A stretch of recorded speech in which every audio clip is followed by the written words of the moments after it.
If they went quiet after hurting you, if they pulled back right when things got real, your first thought is probably simple and brutal. If I mattered, they would not leave. But stay with me, because that is not always the truth. Sometimes the distance is not about lack of feeling. Sometimes it is exactly because the feeling is there, and it is bigger than what they know how to handle.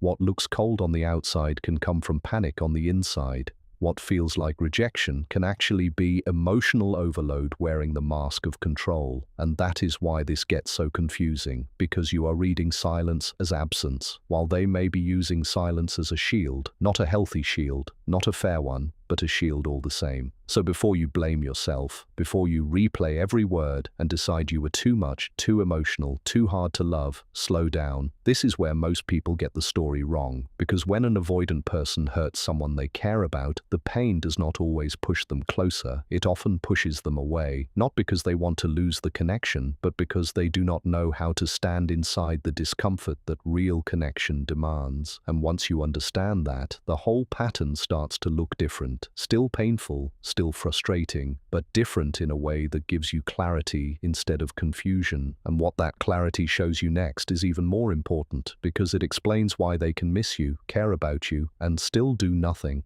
What you need to understand first is this: closeness does not feel like pure comfort to them. It feels like pressure, not because you are too intense, not because your love is wrong, but because intimacy touches parts of them that were never taught how to feel safe in connection. For someone secure, emotional closeness can feel warm, grounding, even healing. For someone avoidant, that same closeness can wake up tension, fear, and the feeling that too much is being asked of them. So when they hurt you and they see the effect of it, something specific starts happening inside.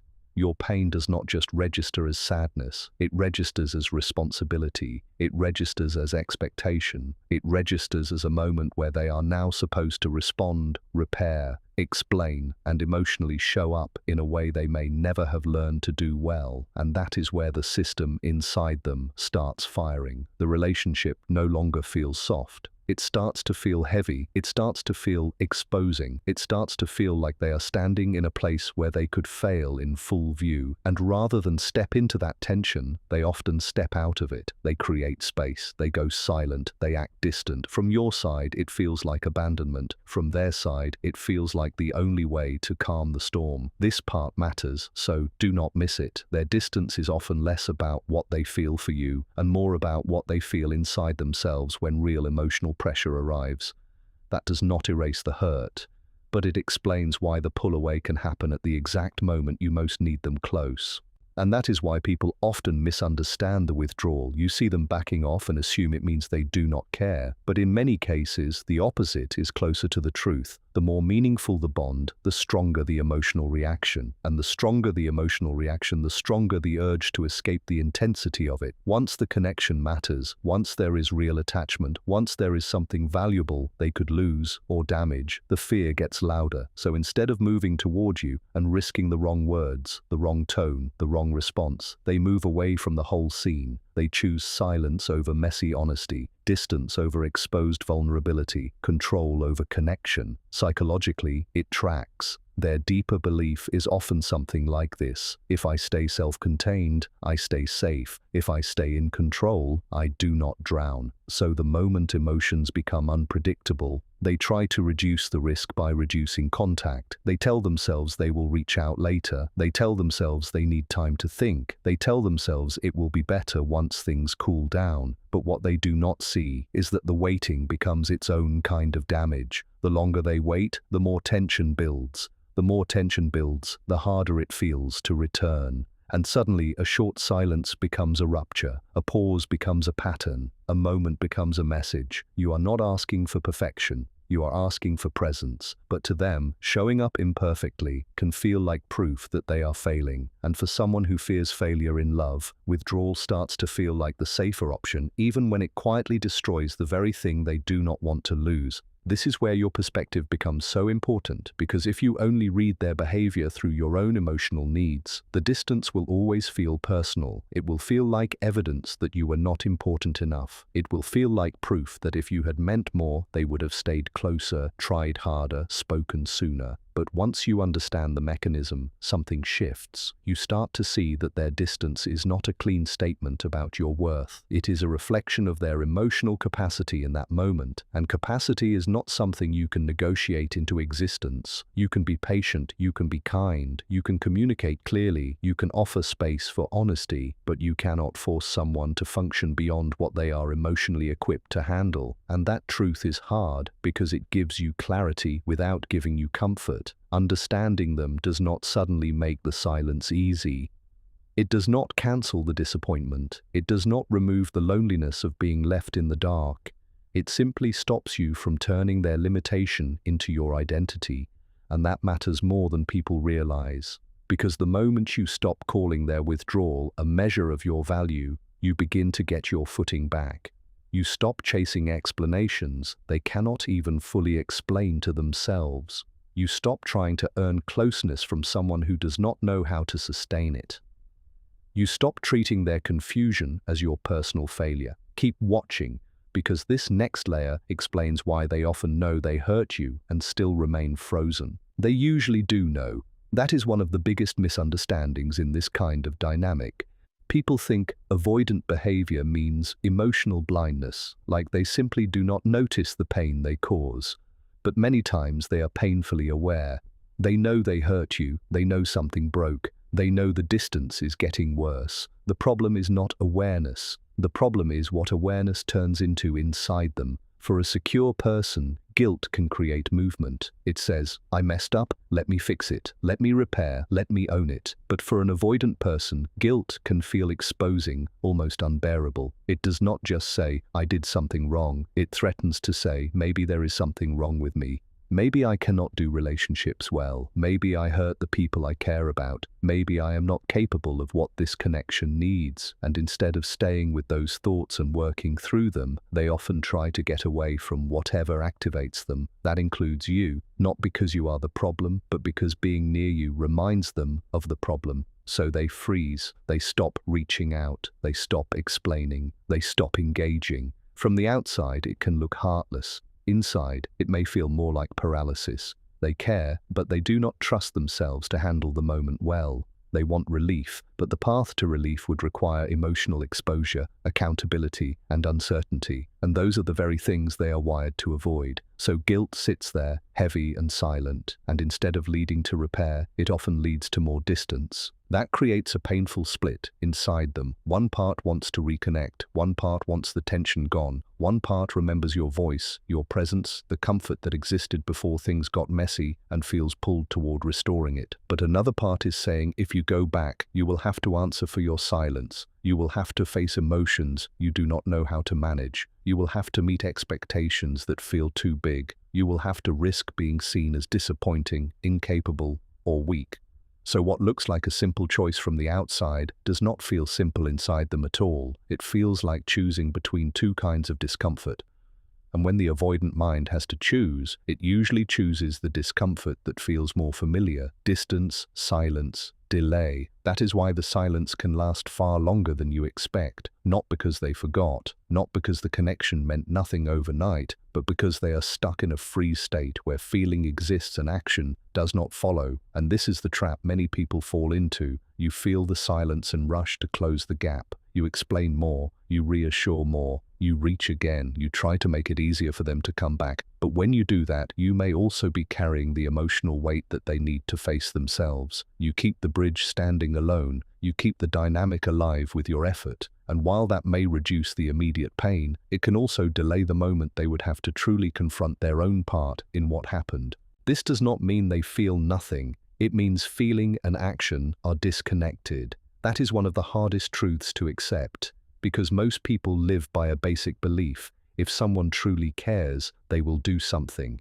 If they miss you, they will call. If they regret it, they will fix it. If they love you, they will fight for the connection. But avoidant patterns do not always follow that logic. They can care deeply and still go quiet. They can miss you and still stay away. They can fear losing you and still behave in ways that guarantee the loss. Not because the feeling is fake, but because fear is stronger than the bridge between feeling and action. And once you see that, another painful truth appears. You cannot solve that split for them. You cannot love them into courage. You cannot reassure them into readiness. You cannot shrink your needs enough to make their fear disappear. The conflict is not happening between you and them. It is happening inside them. Until they decide that avoiding the discomfort is costing too much, the pattern usually stays the same. That is why your job is not to become more perfect, more understanding, more endlessly available. Your job is to see clearly, because clarity is what breaks the illusion that if you just say the right words, wait the right amount of time, or love hard enough, you can unlock a different version of them. Maybe they do care, maybe they do feel the loss. But if nothing in their behavior changes, the outcome for you is still the same. And your life cannot be built on what someone feels in silence while giving you absence in reality. This is the deeper paradox. They may not want to lose you at all. In fact, there may be quiet moments when your absence hits them harder than they expected. A song, a place, a routine, the empty space where your presence used to sit in their day. And for a second, maybe longer, they feel it. The loss, the break, the fact that something meaningful has been interrupted. They may replay old conversations in their head. They may imagine reaching out. They may think about what they would say if they could say it cleanly. They may even feel regret in waves. But then the other force rises again, fear, because facing you is not only about connection, it is about accountability. It is about walking back into a space where they might have to explain their behavior, answer painful questions, and admit they do not know how to do this well. It means being emotionally visible, and for someone organized around self-protection, that can feel like standing defenseless in bright light. So they hover, not fully gone, not fully present. They exist like a ghost at the edge of the relationship. They may think about you, they may miss you, they may even care in a real way, but none of that automatically creates movement. And that is why you cannot measure your value by their inaction. You are measuring them through the lens of security, while they are acting from the reflex of emotional survival. For a secure person, love often brings courage. For an avoidant person, love can bring fear, because now there is more to lose, more to fail at, more to be responsible for. And this is where you have to be very honest with yourself. Empathy can help you understand them, but if you are not careful, empathy can become the thing that keeps you stuck. You start explaining their silence better than they ever have. You start carrying compassion so far that you leave your own needs behind. You tell yourself they are overwhelmed, scared, conflicted, hurt, shut down, and all of that may be true, but none of it changes the effect on you if the pattern stays the same. Whether silence comes from indifference or overload, it still leaves you without clarity. It still leaves you alone in the emotional work. It still turns connection into guesswork, and that is where your responsibility begins. Not to fix their guilt, not to teach them how to regulate, not to guide them through feelings they refuse to face. Your responsibility is to decide what you will and will not keep tolerating while waiting for someone else to grow. That is a powerful question, and most people avoid it because it forces them to step out of hope and into reality. But reality is where your self-respect starts breathing again, because understanding someone's wounds does not mean volunteering to be wounded by them again and again. Compassion without boundaries turns into self-abandonment, and the truth is simple, even if it hurts. Awareness without action heals nothing. Regret without change repairs nothing. Missing you without moving toward you changes nothing. So if you have been living on potential, on almost, on maybe, on hidden feeling that never becomes visible effort, then this next shift may be the one that changes everything. What happens when you stop? Not as a game, not as a trick to make them panic, not as some strategy to force a return, but as a real decision to stop chasing, stop over-explaining, stop holding up a connection that keeps collapsing onto your shoulders. Something changes, and it does not always change in a dramatic way at first. Sometimes it changes quietly, almost invisibly, but it changes at the root. Because as long as you are the one reaching out, softening every tension, reopening every door, and keeping the emotional current alive, there is very little reason for them to face the full consequence of their own withdrawal. The situation never fully breaks. There is always a bridge, and you are the bridge. Your silence removes that bridge. It removes the cushion. It removes the comfort of staying half connected without fully showing up. What is left is absence, real absence. the kind that cannot be explained away forever, the kind that makes avoidance feel different because now it is no longer being buffered by your effort. At first, they may lean harder into distraction. They may tell themselves this is easier. They may act like nothing important has changed. But if the bond truly mattered, the silence you leave behind can begin to echo, not because you told them your value, but because your absence made your value impossible to ignore. Stay here, because people misunderstand this point all the time. Your silence is not powerful because it makes them miss you. It is powerful because it stops you from rescuing them from the emotional consequences that their own growth requires. And that is when the dynamic finally starts turning back toward you, not toward them, toward you, because the real purpose of pulling your energy back is not to awaken them. It is to wake yourself up. It is to stop abandoning your own peace just to keep a fragile bond alive. Every time you resist the urge to chase someone who keeps choosing distance, you are not being cold. You are rebuilding trust with yourself. Every time you stop over-functioning in a connection that asks you to carry both hearts, you are stepping out of emotional dependence and into grounded self-respect. This is where your power comes back, quietly but completely. You stop asking, how do I get them to see? You start asking, what am I willing to accept now that I see clearly? That question changes everything because it takes you out of reaction and puts you back into choice. If they do nothing, that tells you something. If they return but bring the same pattern, that tells you something too. If they come back with real awareness, real accountability, and real effort, then you still get to choose. But in every version of the story, you are no longer waiting to be chosen. You are choosing. And that is the moment this whole cycle loses its grip, because your silence was never supposed to be about proving your worth to them. It was supposed to help you remember it for yourself. And once you remember it, the questions get cleaner, the fog gets thinner, and the future stops being built around someone else's hesitation. So if you needed one final truth to hold on to, let it be this. Their distance may come from fear. Their silence may come from guilt. Their withdrawal may hide more feeling than you can see. All of that can be true. And still, the central question of your life cannot become whether they are secretly struggling inside. The real question is whether the connection in front of you is healthy enough to hold your heart without breaking your peace.